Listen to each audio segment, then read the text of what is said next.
it's going to work this time. Perfect. All right. Got it.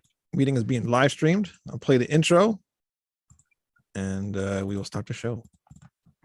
Come on.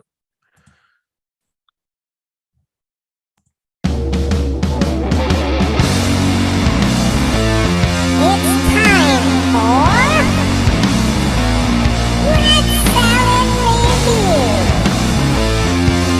with your hosts, Wayne Noon, Greg Narrow, and Lou Maddox.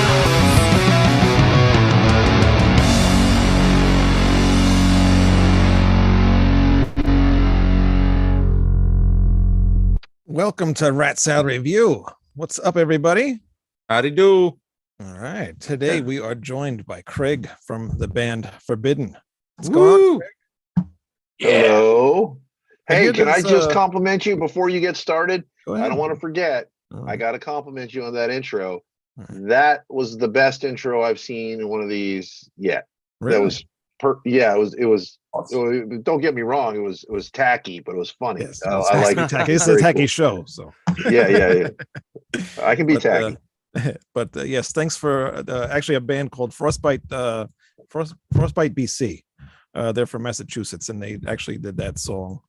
It's called And every song of theirs is about smoking weed. So yeah. So that's yeah. That's an old frostbite. If it's you're talking permafrostbite. Yeah, exactly. But Craig, there's something going on with you, isn't there? That's what they keep telling me. I keep getting these interviews every day. People are asking questions and stuff. Well, what the hell's going on? I think Forbidden's back. Yeah. I mean, well, at least in concept, we we're saying we're back. We're putting a show out in front of us that we have to get ready for. Now, have we all sat in the room and played together yet? Right. Technically, yes, but not as Forbidden. Just doing the Bay Area International stuff is where we started, and there was no intention of doing any Forbidden reunions at all. And I was the last guy aboard, man. I mean, it had to be me to say yes. Yeah, I was, because being the catalyst of it and being the last one to admit it to myself that it should happen. Because my respect for Russ, everything we went through, what he's gone through in the last 3 years with his alcohol rehabilitation, and he's rehabilitated. He's done a great job. Not interested. Doesn't want to play music. Wow. Doesn't want to have anything to do with anything that would put him in a situation where A, he'd be tempted by alcohol, and B, he thinks about those years because he was really in a bad way. So yeah. So I mean, that's all these things coupled together with playing with Norman and doing these shows and watching him do Chalice of Blood and realizing, okay, that he could do it. That's when I saw him do it with Warbringer, I was like, okay, he could definitely do it, but I don't think I want to do that. And it never truly came to fruition until we got the email from Alcatraz asking us if we'd be interested in the 35th anniversary of Forbidden Evil. And I'm paraphrasing, but they said, would you be interested in doing it with another singer, since Russ is not, or he's retired and not in great health? And would you also be interested in having Chris Kontos play drums, because it's a great story for the Europeans? They love Machine Head and Burn My Eyes. And that was the moment I was sitting right here. I looked up at my Mac, and I'm like, okay, the universe has told me that I have all the pieces put together, but I didn't. And I got to add that I didn't originally think Chris was going to be the drummer. I didn't know who was going to be the drummer. And I reached out to Chris and I said, hey, dude, I'm going to do this again. I hope you're cool with that. And, I would throw it out here. Do you want to even try out for it? And we both kind of came to the conclusion that it probably wasn't a good idea to risk our friendship. We probably should, he started throwing me names. I'm like, yeah, I was thinking about them. And that's how it went for a few days. And I circled back around to him and I said, bro, before I say yes to one of these guys who's from out of town, that's some heavy hitter, you're here. We already play together in the Boneless Ones. I love you. You're my bro. We write great together. We hang out all the time. What the fuck are we doing? Right. So he's like, let's do it. And that's how it all became the full unit that it is right now. Wow, that's awesome, because he joined Machine Head for like a little while, and then I guess Phil didn't want him to be back in the band fully. So it's was awesome to see him with you guys. What, Lou? Yeah, That's not accurate. That's not accurate at all. No, it was just to alright. celebrate the 20th. I don't know. I see him back, and then all of a sudden he's gone again. So It was just to celebrate the anniversary of Burn My Eyes. That's all it was.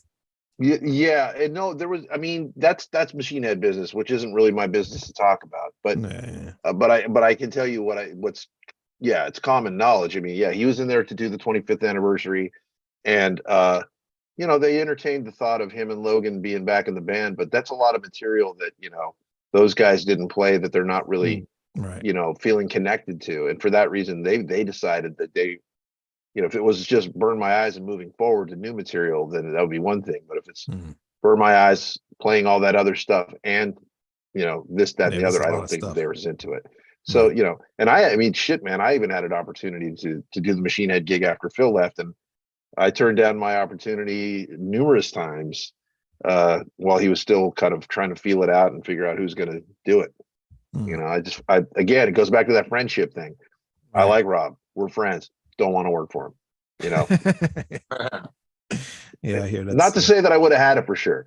It was an opportunity to try out, which he did video submissions with everybody. I said, I said, Rob, you can fuck off with that video submission shit. You already know what I do. You don't need to see me do a video submission, bro. He's okay. You don't need to. You know, I mean, I would have got the gig if I would have wanted it really bad, and I think the right guy did get it. But it's hard when you have an international band. It's just tough. You know, they're all from different countries and stuff. Yeah, they just had to cancel their recent tour because of visa issues and stuff like that, from what I heard. Oh man, I feel so bad. I feel so bad for Rob. That's just a horrible, horrible thing.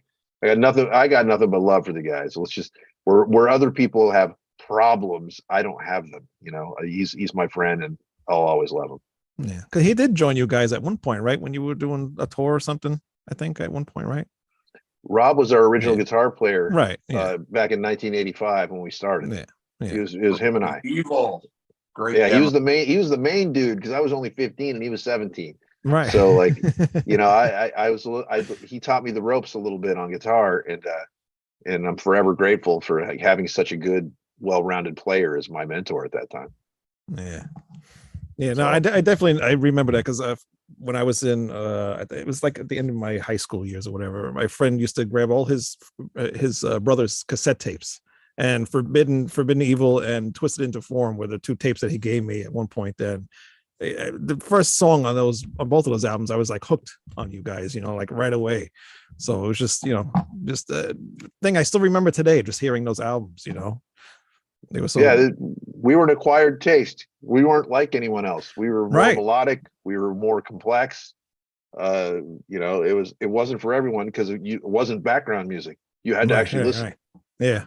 Yep. It was the stuff, something I wanted to hear at the time, because, you know, I was into Metallica, you know, at that time too, but you guys were like beyond Metallica. You were like kind of like a European type thrash power metal type thing, and then you had the operatic vocal thing going on, so you had like a mix of all this stuff that I loved. So, you know, it was awesome. Russ truly separated us from everything, because he was like the Rob Halford of thrash metal. You know, exactly. He had all the tricks. He had all the blades, and you know, he had the fork and the spork and the fucking everything else that's on a Swiss Army knife. He had it all. Exactly. Oh, certainly. But I mean, the guitar playing was just excellent too, and that was one thing that stood out to me probably the most, as much as I love Russ. But I got into them before I had heard Forbidden Evil and Twisted into Form, and my buddy gave them to me, and then later Distortion Green. But anyway, I was already in the Coroner, and you guys were like the American Coroner to me. Forbidden Evil just blew me away the first time I heard it. That's a big compliment. And I was just talking to Braun yesterday, you know, from Mastodon, because he's wearing a Corner shirt. He has his shirt of the day. I'm like, oh, nice shirt, bro. And he's just, oh, dude, I love that band. He said he had to search high and low to get a copy of the actual album, you know, at that time, because he saw the Jackal on Headbangers Ball. You know, it's just a conversation we just had yesterday about that. That's awesome. Yeah, I got great respect. I'll just tell you right now, Mastodon's like my favorite modern-ish band, you know. Oh, really? Yeah, they really are. I mean, they're not that new. They're very old. They've been around for quite a while. Yeah. Yeah, they're very old school to me. They're an organic band. They're when you see them live, there's nothing to save them. There's no extra backing tracks. They're just being, how whatever mood they're in at the time is how they are, and I love that about them because not enough bands are like that anymore. They have like a lot of nets and things to catch them if they fall, and Mastodon just hangs it all loose, and I love them for that. Yeah, Wayne, if they were around when Castle Heights was around and they played Castle Heights, they are not a new band. I'm just letting you know that. Oh, they were around No, they're then like too, 23 years old, 23 years Wow. now. But they're newish, I mean, to me, they're, and they win Grammys now, and I just couldn't be happier for them. They're fucking great. But I thought they were phenomenal when they were on that one Today Is the Day album called In the Eyes of God. It was Bran on drums and Bill on bass at the time. So that's how I first heard them. And the first Mastodon album was kind of like an evolution of what Today Is the Day was doing on In the Eyes of God. And that's because that rhythm section was the sole creative force behind Mastodon. So, for me, that was like an easy transition to become a fan of theirs. They were so heavy in the early days. It was different, right? We could talk about, we could do a whole show about them. I mean, I have great respect, and it's been cool getting to know Braun as a person because he's just a great guy, and I consider him a good friend now. Very cool. David Boyd from Twisted Tower Diary just joined in the chat. He says he's so excited to watch this. He loves Forbidden. Hope we don't disappoint you by talking about Mastodon. Okay, no more discussion of Mastodon. All right, you got anything, Lou? Good. No, keep going. Oh, I thought you had something. What? All right, I'll ask a question. Go ahead. Okay. Well, go ahead. What the hell are you doing? Well, first of all, I want to say thank you to Michael Brandvold, who set this up, of Michael Brandvold Marketing. What was the association with Michael Brandvold? Like, how did you get associated with him? Because he's, aside from being a podcaster who does three sides of the coin and doing his own marketing and talking to people about the music industry and the ins and outs and ways to succeed in today's industry. He does his marketing. So how was it that you got involved with him? Well, you really want to fucking get the audience fired up, don't you? I'm just kidding. I'm totally kidding. What? I'll get them fired up. I like Michael Brandvold, so he's amazing, dude. I'm kidding around because, like, to somebody that's like watching, like, you want to talk about marketing, but he's a nerd. Lou's a nerd, so yeah. I'm a nerd. Okay, I'm going to answer your question now that I busted your balls because you're from the East Coast, and those balls are there for busting. I can tell you that my manager Tim has been friends with Michael for a long time. He's known him since he was Kiss's guy. So Michael stepped right in, and it was the best relationship. I've hired other ones, publicity people, that are pretty good, but I have not had a consistent string of solid work like Michael has put out in front of us, and he proved he's worth every penny that you pay for him. He's excellent, and there's people are reaching out to him, and he's quick at making it happen. So I like him a lot. He's a pro. He's smart, and I want to listen to his podcast now that I know he has one, because I did not know that. Very cool. Another question that I have, and then I'll turn it over to Greg, is I'm a fellow guitar player as well, and I started on Les Pauls, made my way towards modifying Strats to my own thing. Like, what gear are you using right now, and how would you say that your search for feel of the guitar and also sound from amps, like how different is it for you now compared to then? I'm a gear hound too. Sorry. the eternal search for greater tone. I am very simple, for one. I was, as far as amps and stuff, I still like tubes, and I like pedals, out in front, and I run very little through my effects loop. So I run, I have an EVH3 5153, the one with the EL34 tubes for all the gear nerds, because that's the old school way. That's why the low end stays tighter. The notes roll over faster. So I like that. I play Dean. I've played Dean now since about 2003. Not exclusively. I used Les Pauls for years after Forbidden. I was just straight Les Paul everything. And then around 2010, we designed a guitar based off their Thoroughbred, which is their Les Paul model, and it's a 15 pound. I have one 15 pounder, one 18 pounder mahogany, strings through the body that I use for my band Dressed to Dead and other stuff, and I use that for a lot of like the heavier rock stuff I do, or the lower tune stuff, metal that I do. But when it comes to playing in Forbidden, I still love my old archtop MLs that I have that are pretty rare. The MLs, like what people think of as a dime bag, but I liked them when Elliot Easton played them from the Cars. So I go way back to my love for admiration for Dean guitars. When I saw him playing one, I was like, oh, that's that guitar that Elliot Easton played. No one else thought that. I'm glad you brought that up. He's one of my favorites, dude. Elliot Easton's probably one of my top 5 forever. The eternal moving thing, I love Elliot because his solos, I can sing them. And he orchestrates them all. He says he doesn't improv his solos in the studio. He writes them out because he wants them to be memorable. That's the same way I go about I'll never be Elliot Easton, but I have my own version of that where I'm more melodic, and I have the other guy do all the blistering stuff on the other side, So, and I play MLs and I also play Vs, and I'm gonna add, and I'll just say it now, where Dean has worked out a relationship with me. We're going to design my own guitar for Forbidden, and it's going to be a model that they're going to sell, and that's going to take probably a year to come through. But in the meantime, we'll build a USA version of it and do all my specs and figure out exactly what body shape and everything. Very Awesome. cool. Very cool. Yeah, I love Dean guitars as well. Actually, Wayne and I play music and write music together, and my Dean Vendetta is my primary guitar for all the rhythm tracks. It's the Dean Vendetta 3 neck through 24 frets, 2 humbuckers, solid for laying rhythm tracks on record. And I had one of those. It's still in pieces right now because I parted it out with some other stuff. But yeah, okay. I have a lot of Deans that I've had over the years, and I still have. And they're some are at my studio, some are over here. I got a bunch of them lying over here. Very cool. Thank you for answering that. Yeah, no problem. Nerd. Mr. Nerd. Mr. Nerd. Thank you. I earned that right. Me too. I'm a fucking nerd too. Sweet. Next. Wrong with that.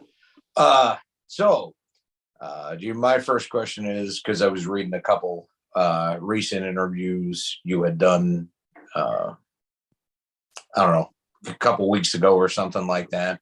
And something I had saw you said in the one was that it's like a rebirth of Forbidden. And after hearing Norman sing Chalice of Blood, my first thought is, holy shit, this is great. This is going to be like when fucking Dio came into Sabbath. So I know you said you really haven't gotten together and played yet, but I was just wondering if you could elaborate on that all, like maybe the chemistry or, Yeah, there's great chemistry there. Let me go back into that story a little bit. When we were talking about doing Bay Area International, which was something we brought to Europe, I was in charge of putting together something special for the Dynamo, which is, Eindhoven, Holland is the centerpiece for thrash metal in Europe. It really is. It's the main place, when you look at the history of what's come up, and it's like everyone started at the Dynamo Club. So they asked me if I would be interested in doing some sort of tribute for thrash metal, and this was 2019, and I was like, yeah, that sounds pretty boring. But if I go out there and you guys fly me out and I could take a look at what your new setup is and everything, I'd maybe get some ideas. So my idea was to do a thing where, I'm telling you, I'm giving you the answer. It's a long version of how this happened with Norman. The idea was to do, all the original, like we call them the big 6 or 7 out here in the Bay Area, the main thrash bands, Metallica, Exodus, Testament, Death Angel, Forbidden Violence, and then we added Slayer and Megadeth to that because in the Bay Area that's where they got the biggest first, right? So we've picked mostly Exodus and Metallica stuff, and then one of each of the other ones. So the Forbidden song was Off the Edge because it was the easiest Forbidden song to play. People freak out, they can't really play the shit, they get all hyphy, as the kids say back in the day. People get really like, oh god, can you teach me how to do that? So I picked the song that was the easiest one to figure out, and I still had to go through that. But we didn't have any singer here locally. There was nobody. I had Caden from Hyrax. I had Randy from Lamb of God. I had Mark, and I had Will Carroll was going to sing the Slayer song, and George Corpsegrinder was going to sing a song too. Oh wow. He couldn't do it. So Kayla, my singer from Dressed to Dead, ended up singing the one for him. She ended up singing Over the Wall. But here locally, we had no singer. So I was like, what the fuck? And I talked to Kontos, who was part of the drummers of the thing. Him and Mark Hernandez, my old drummer from Forbidden and drummer from Dressed to Dead, was the other drummer. And Will Carroll met us out there and played some drums too. No singer. He's like, why don't you ask Norman Skinner? Kontos says this. I'm like, oh yeah, he's good. Yeah, right. Okay. I wasn't thinking at all about anything like that. So we get into the rehearse, and he sounds great on all these other songs. And then he's all, well, I see Off the Edges on the list. I'm like, yeah, well, I guess we'll go ahead and do it. Yeah. And then we started playing it, and it was all the members of Forbidden that were there for Omega Wave because Mark Hernandez was there. And so we had Steve Smythe, Matt, Mark, myself, and Norman. And as soon as we started, I realized, what the fuck are we doing? We're not playing this song. No one in this room is playing this song. There's no, I literally was like, well, I guess I'm going to go for it now. And Matt started the bass, and we go. And then as soon as Norman started singing, I was like, oh shit. I was like, he had that power, conviction, syllable, like the context was like nails. And I was like, wow. And as soon as I thought, wow, I looked up and the door opens, and Kontos and Harold O, the famous Harold O, were out in the hallway. Kontos opens the door, his eyes are like, ooh. And then Harold pops up over his all. And then they close the door again. And I was like, I hear it, but I wasn't ready. And then after that, I told everyone it was done. I was like, it wasn't lost on me. It sounded great, but whatever. So then we went to Europe, did our show, come back, have to get ready for another Bay Area Thrational show, the one local one, 30-something songs. I got a hold of Norman. I said, I told you I was going to get a hold of you next time so you can sing actual songs at this thing. Do you want to be involved? He said, yeah, fuck yeah. What do you need me to do? So we went through all that. And I said, I want you to sing Chalice of Blood, but you're going to do it with Warbringer. He's like, okay. So, it comes in practice, nailing everything down. Are we going to do Chalice of Blood? No, I'm not playing it. No, I'm not going to do it. No. We're not going to do it for you. You're going to have to wait for Warbringer. And so they show up the night before. We all get together in San Francisco and rehearse. They get ready to play the song. I can see Norman's just like, kind of like up on his toes a little bit more than he was for anything else. He's like, I'm like, okay, go for it, guys. And they did. And he did. And it was fucking awesome. And everybody in the room, again, just kind of like looked at me. Yeah. Like, do you hear this? I'm like, yeah, I hear it. But still, I wasn't ready yet. And then the show happens the next day, and that moment comes, and as you saw the video that exists now on YouTube, somebody grabbed it from Facebook and actually pulled it and threw it up on YouTube. And I'm glad they did, because I hadn't seen it since it happened. And I just watched it 2 days ago because I didn't need to watch it. I saw it in person. I don't need any more convincing. Like, people are like, he better be. I'm like, okay, whatever. We already fucking know. But I was like, dude, I watched that video and I got goosebumps again. I'm like, this fucking guy was born for this gig. He used to see Forbidden all the time. We were his first thrash metal show that he ever went to.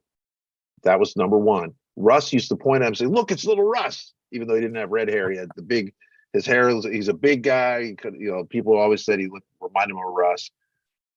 I mean, the universe again, so.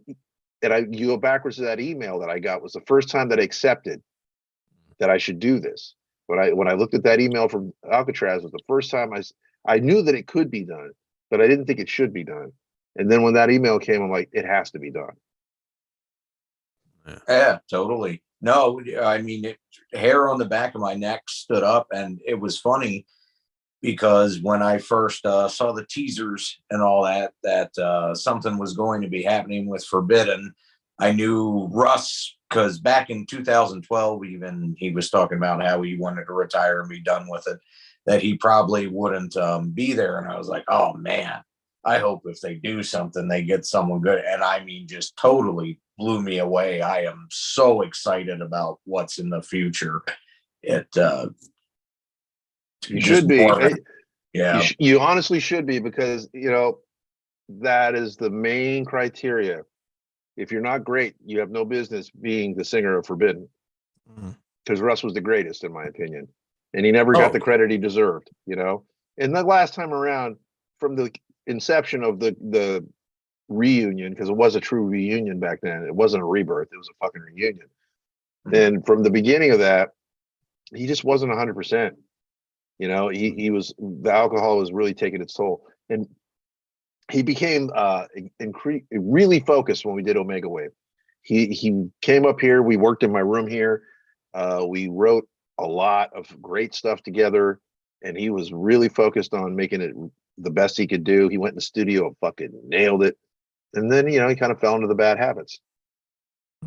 Yeah. I mean, it's just bound to happen if you can't handle your alcohol after years and it's handling you. You got to do something about that. Yeah. And especially being in that situation, with being like we mentioned before, being around bands and everything, and doing live stuff, it's hard to be all around that with all the alcohol everybody else is drinking anyway. So it's not something easy to be around. Now, have you talked to him since this has all started going down? Not directly. His No? sister, who sees him all the time, because he's living a whole totally different life. We talk in text, and I reached out to her. I was like, "Is he okay?" She's like, "Yeah, he's fine." Because I asked her, "Could you make sure that he calls me?"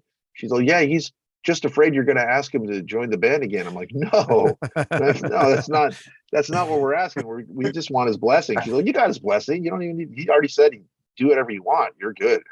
So Russ just wants to live a different kind of life. He's not interested in any of this anymore. I think he associates it with bad shit that happened in his life. So everyone has to respect that. People always do. This is just human nature. I mean, people always want something to be like the way it is. Like, I love Paul Di'Anno. Do I prefer him over Bruce Dickinson? Yes. Would he be better in the band? No, because I don't even need to get into it. It's like, I get it. Things fall to the wayside. And with Russ, it wasn't a personal, you can't get along with him. It wasn't anything like that. It was because that happens a lot in bands where you want to get the band back together, but there's just someone that's like a squeaky wheel that's always, hindering shit. And Russ was not that guy. Yeah, I have a squeaky wheel in my band too. He's right there, Lou Maps. Hi. Of course, I'm the guitar player. I need to be a squeaky wheel. Lou, you got something else? Well, first of all, I want to compliment you on that Sweet Merciful Fate hat. That is really Thank awesome. you. Yeah. Before you get to that, did you go to the show? Fuck, are you kidding me? Yeah. We had to go all the way to Sacramento, the far side of Sacramento, because they ended up booking it too late to get a show in the Bay Area around really? around Halloween. Yeah. So there was nothing open for them, and we played the International show the day before. I stayed in San Francisco. I was exhausted. Got up, went back to get my dog in my mom's house, dropped the dog off back at home, and then got in the car and went all the way to the far side of Sacramento. It was a long 48 hours. And I'm friends with Hank. We played together in Demonica. Yeah, right. Yeah, I was gonna ask you about that. Yeah. Whatever happened? Is that done? That band? It's over with? No, I don't know. I think I'd like to re-examine it. We've been talking, and a lot of it scheduled pending on first King Diamond, and secondly Forbidden. Because I think King Diamond's he's got priorities to get that cycle done first, and then the Merciful Fate will have to kind of wait. So I actually have some time to work with Hank on stuff if he's ready to do it. So we might fire it up. Yeah, cool. Yeah, because I like that album. That's a good album. Yeah, it was cool, man. Straight ahead, thrash metal written by Hank Sherman, which is it was kind of weird. Like here, I did not expect that at all coming from him. Neither did I. When he sent me the demos, I was first of all, I get an email from the guy and I'm blown away. I really didn't know him, and like, oh my god, my hero just wrote me. And he said, I want to write a thrash metal record. I'm like, what? Like, really? Okay. And so then he sent me the demos. I'm like, this could be really fucking good. I just sunk my teeth in and mostly did solos and stuff like that. It was really his baby. I got Mark Hernandez in too. He originally wanted Paul Bostaff, but Paul was super busy doing other shit at that time. And people are like, well, where's Paul? Oh, sorry, my computer just went down. Where's Paul Bostaff? I'm like, he's fucking busy is where he is. Paul is a busy guy. Now he's doing shit with Kerry King. They got their new band, and that's allegedly coming out soon. Really? Or going to come out eventually. Yeah. So how did Hank know to message you? Like, was he a fan of Forbidden, or like why did he? Yes. Out of every okay. He was a fan of Forbidden, like I was a fan of Merciful Fate, and I mean that because he looked at Forbidden like we were the Merciful Fate of Bay Area thrash. We had crazy riffs. We were very melodic. He totally heard that we were influenced by Merciful Fate and classic metal like he was. So there was a kinship there, and we had great respect for one another. Yeah, very cool. All right, I'll let you go ahead. One of my favorite cover songs of the 90s was Forbidden's cover of Dissident Aggressor that was on a Judas Priest tribute album. I wanted to ask, what was it? Because that is my favorite Judas Priest song of the 1970s era. So I just wanted to ask you, like, what was it that made you guys pick Dissident Aggressor to represent Forbidden for the Priest tribute? Well, it came to us very fast. Like, here's this tribute album, and you guys are in the studio now. Can you just do something? And we're like, okay. So you have to pick something that's relatively in the wheelhouse of like, here's, we can pull this off quickly. So the list, and here's what you can't do, and here's all the songs that were already done. We're like, and I thought, as much as I love Slayer, I really didn't love their version of Dissident. I was like, okay, it's okay. It's not, I didn't think it was spectacular. I thought it was a little flatlined. So I wanted to do it a little bit more. And I think ours was a little bit flatlined at the end of it too. I mean, it was good. It wasn't dynamic as it could have been because we didn't have a whole lot of time to spend pre-producing it. We just did it. We learned it one day, played it the next. And that's kind of how it happened. I mean, if all things being equal, you want to do something great. There's so many songs to choose from. I don't know why we chose that one. I really don't remember exactly. Probably just because it was easier and heavy. Well, I enjoyed it. The one that you would have picked. Oh, sorry. I enjoyed it, and that was actually my first exposure to Forbidden. So I realized that's 10 years after the inception, after the first album. But as in my teenage years was when I discovered more thrash, because it was just something to get away from the quote unquote grunge that was coming out at the time. I just needed something that was faster and heavier, and that's what catapulted me into becoming a fan. And I remember we actually did an album versus album of Forbidden's first two in the discography, and I think that was one of the few album versus album where it was like, both albums win. There's a few. There's quite a few. I mean, but I do think that Forbidden Evil and Twisted in the Form, they're little slices of time. They're definitely, you could definitely hear the rooted in the 80s. Because Twisted in the Form came out in 1990, but it was written in 1989. So, and it was written really quickly. We only had like 4 months after the last tour from when we went to record it. That's why there's only 7 real songs on it. Really? there's 2 instrumentals because like we ran out of time. It was like, fuck, we better hurry up, and it turned out pretty good for being under pressure. Everybody always talks about the. Oh, go ahead. Step by Step is one of the greatest metal songs of all time, as far as I'm concerned. You actually like it better than the New Kids version? A little bit. By the way, ours came out first. Yeah. Go to hell, Joey. Now, everybody talks about those first 2 albums, The Forbidden Evil and Twisted in the Form. I rarely ever hear anybody talk about Distortion or Green. What's your feeling on those albums? Like, because they're really not available really anywhere. That would be your main reason. Is for I know they were reissued at some point though. They were, and they're obscure. You know, the band never really got to fully support them properly. For one, this is the dark days of metal. For Yeah. another, and you know, people's expectations, they didn't really care because there was shit like Sepultura and Pantera and you know, White Zombie, and Mm. music had really changed a lot. And you know, we put a lot into Distortion. Like it had been written over the course of 4 years, and it was an incredibly pretty complex, you know, sophisticated record that Yeah. you know went because people weren't listening to that kind of music. And even though we leaned it into, you know, it was slightly more modern over time, just because you know all the shit we'd been listening to, you can't completely ignore it. If we would have put out a completely normal, what you would call a thrash album, they would have been received even worse, you know, Right. just because of the time, you know. And we weren't really trying to chase anything down. We were just like, we were aware of everything else too. We were listening to, pulling from the collective conscious. So, and then you know, that did pretty good. We at least got to go to Europe and toured the States with Testament, and then toured the States with 11 Creation. So we did some stuff. When we wrote Green, we were just fed up with the industry and everything. We're just like, we're just gonna write the most pissed off. We literally said we're gonna pull out the Caveman Club and just hit people over the head with this one, and go for it, come from a completely different angle, Yeah. which was calculated. You know, we're like, this is our fuck you record, Yeah. but it had Blank in the center, or towards the end of it, which is, you know, a really, really cool, the only ballad that Forbidden ever put on a record.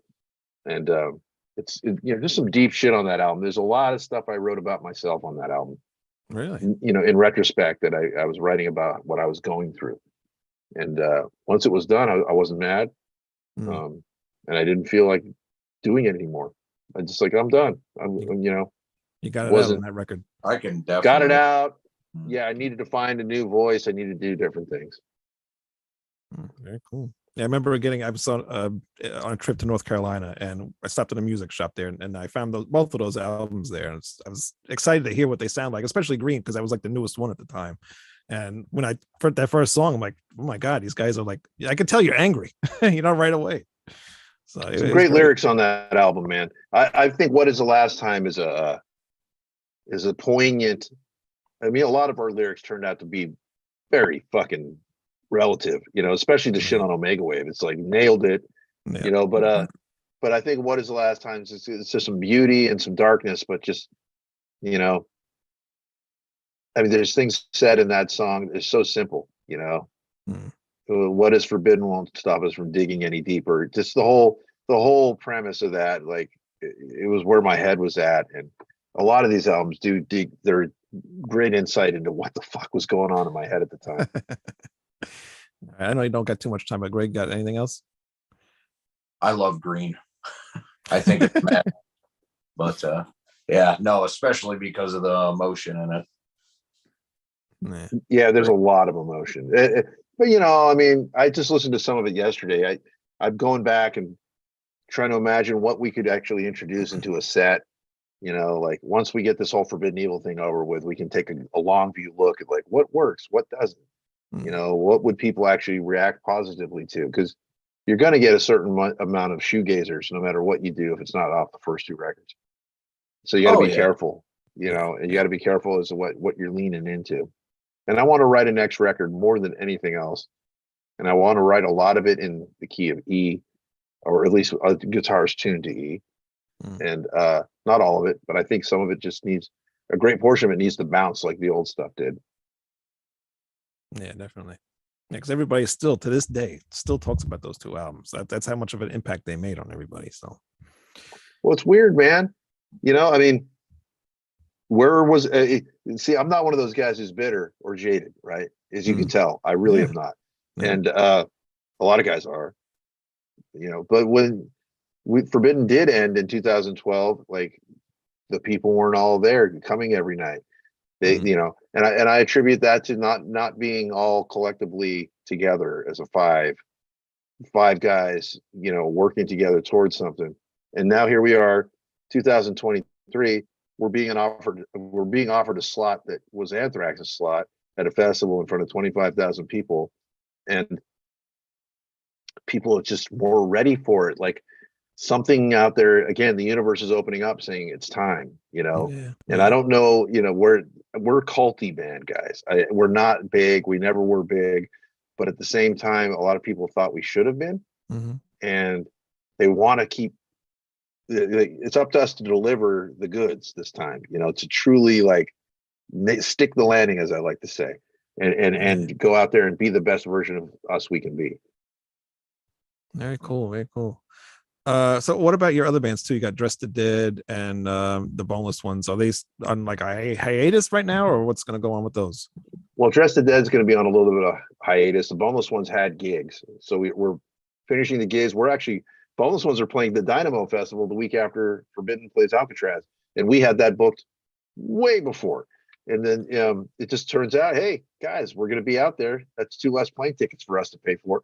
So we're just Chris and I are just going to jump on over to Holland after being in Belgium for a week, and going to do that. And that's skate rock, and it's legacy band. Like out here in the Bay Area, people fucking love the Boneless Ones. And then come to find out when I joined the band that "Skate for the Devil," the song, is the #1 Thrasher magazine skate rock song of all time.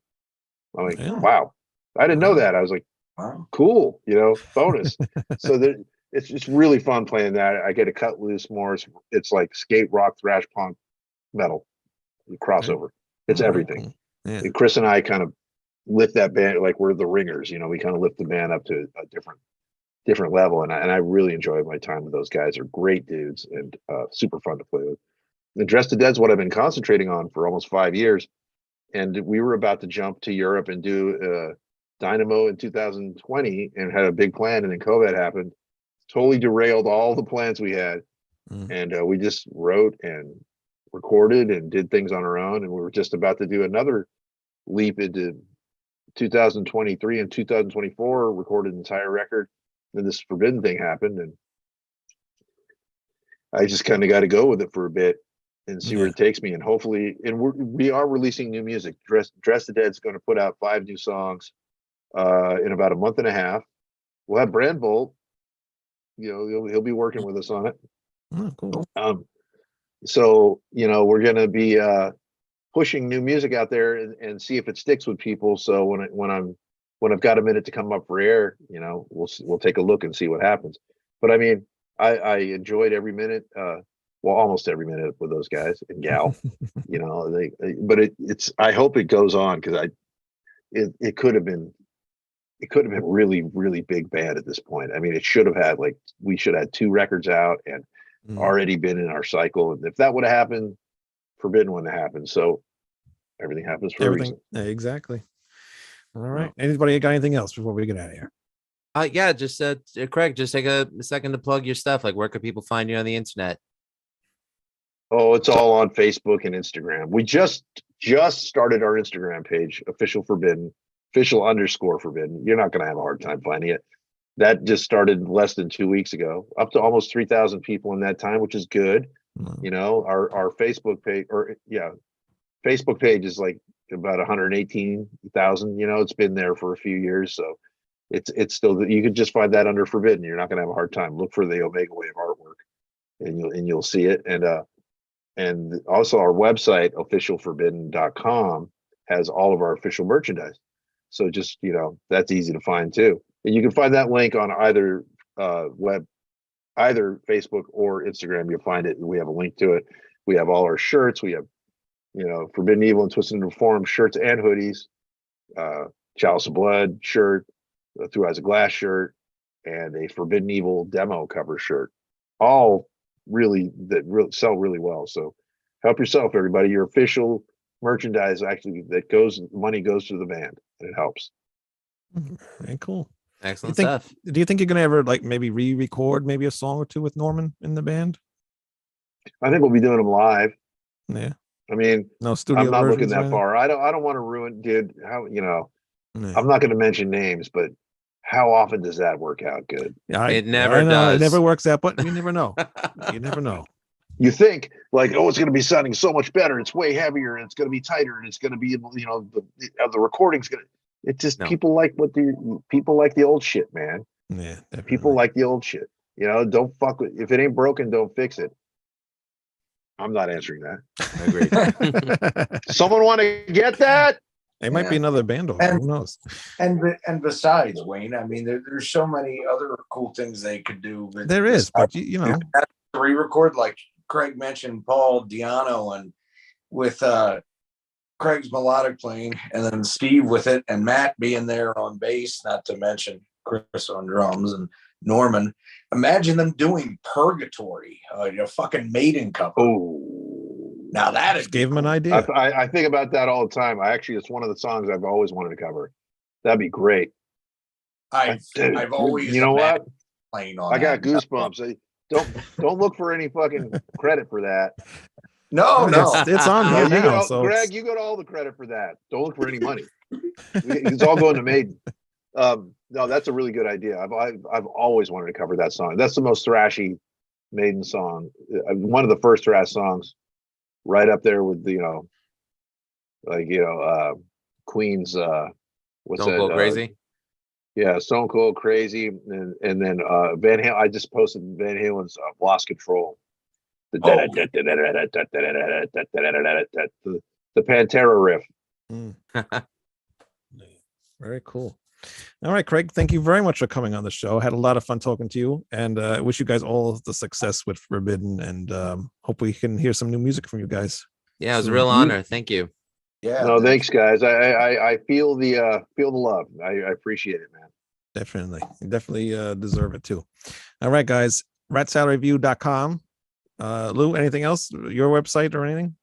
I got no website. I just got a Nothing? link tree. Link tree, Music is Life podcast. However, Wayne, big exciting news. What's that? Severed Angels self-titled debut release coming out this Tuesday, May 2nd. Oh my God. That's crazy. Yes. wait. We've been sitting on this thing for a year and it's finally coming out. All right, great. Can't wait. So it's the angel that got cut off. Yeah. The severed. Oh, okay. We cut the angel's head right off. You heathenous bastard. Hey, if you guys are friends with me on Facebook, send me a link to that. All right. All Oh, right, thank you. Actually, Sure. I sent you a friend request, but you haven't accepted yet, so accept it. Yeah, that would Get be to it. because I'm probably. I can overrun imagine with you have those. 1,000 or a million. Actually, there's only 5,000, but you're Well, probably almost what full. happens is they just exist. Yeah, they don't show you what's the first or the last. What happens in Facebook is somebody will drop off, and then all of a sudden you have an opening and you don't even know it. Right. You know, Facebook's the dumbest thing ever because Instagram you It can is. whatever you can have as many As many as friends you want. as you know. Zuckerberg And they're not- wants that control. He Are- wants Yeah, that's How many Zuckerberg. You 5,000. stupid.